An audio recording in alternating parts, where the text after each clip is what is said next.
রাসূল সাল্লাল্লাহু আলাইহি ওয়াসাল্লাম বলেছেন, যখন ঘুমোতে যাবা এই দোয়াটা পড়বা। দোয়াটা দেখেন কত চমৎকার, কিভাবে নিজেকে আল্লাহর কাছে সমর্পণ করবেন, সঁপে দিবেন। দেখেন রাসূল বলেন, তুমি এটা পড়বা, আল্লাহুম্মা ইন্নী আসলামতু ওয়াজহি ইলাইক, আল্লাহ আমি আমার সত্তাকে আপনার দিকে সমর্পিত করলাম।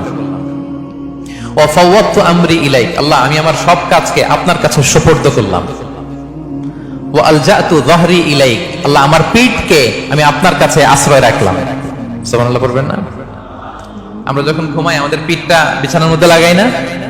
আল্লাহ আমার সত্তাকে আপনার কাছে আমি সমর্পিত করলাম, আল্লাহ আমার সব কাজকে আপনার কাছে আমি সঁপে দিলাম, আল্লাহ আমার পিঠটাকে আপনার কাছে আমি আমানত রাখলাম। লা মালজা ওয়ালা মানজা মিনকা ইল্লা ইলাইক, আল্লাহ আপনি ছাড়া আশ্রয় দেওয়ার কেউ নাই, আল্লাহ আপনি ছাড়া আমাদের মুক্তি দেওয়ার কেউ নাই। আল্লাহ আপনি যে রাসূল পাঠিয়েছেন সে রাসূলের প্রতি আমি ঈমান আনলাম। আল্লাহ যে কিতাব আপনি আসমান থেকে পাঠিয়েছেন ওই কিতাবের উপর আমি ঈমান আনলাম। সুবহানাল্লাহ পড়েন। বিষ্ণু সাল্লাল্লাহু আলাইহি ওয়াসাল্লাম বলেন, যখন কেউ এই দোয়াটা পড়বে রাত্রিবেলা, ফাইন মিত্তা, ওই মিন লাইলাতিকা, ওই রাতে যদি তুমি মারা যাও, মিত্তা আলাল ফিতরা, তুমি ফিতরাতের উপর মৃত্যুবরণ করবে।